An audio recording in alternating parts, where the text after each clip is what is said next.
अस्सलाम वालेकुम दोस्तों, इस हफ्ते सुप्रीम कोर्ट कराची रजिस्ट्री में कराची में सैलाब, बिजली और नालों की बंदिश का केस चला। जब हुकूमत सिंध और मेयर कराची के लेम एक्सक्यूज़ पर इनकी खिंचाई हुई तो मेरा ध्यान बिलावल भुट्टो साहब के उस मासूमाना बयान की तरफ गया जो कराची में बारिश और सैलाब से मुताल्लिक था, यानी जब ज़्यादा बारिश आता है तो ज़्यादा पानी आता है।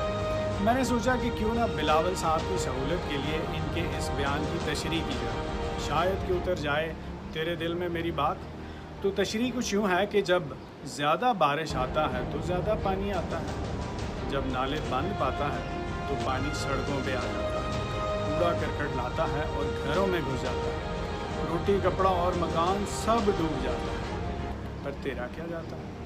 मरकज़ फ़ौज को बुलाता है और नाले साफ़ करवाता है, शर्म हमको आता है, पर तेरा क्या जाता है? सुप्रीम कोर्ट बैठ जाता है शहर के हालात पर, हालत इज़हार पर, रंजो अलम से सिंध की हुकूमत बल्दिया के मेयर को साफ साफ सुनाता है, सारी कार्रवाई को मीडिया चलाता है, पर तेरा क्या जाता है?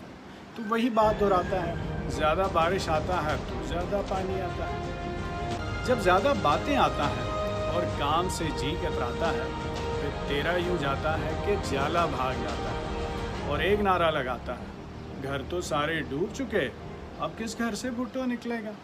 अब तो कूड़ा निकलेगा, गंदा पानी निकलेगा, अब तो कीचड़ निकलेगा।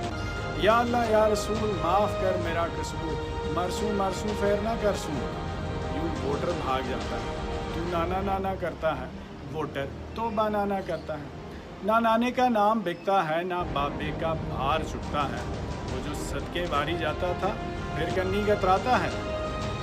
जब करप्शन हद से बढ़ जाता है तो एहसास मर जाता है और गंद फैल जाता है, नाले भर जाता है, फिर ज़्यादा बारिश आता है और ज़्यादा पानी आता है और सब बहा ले जाता है।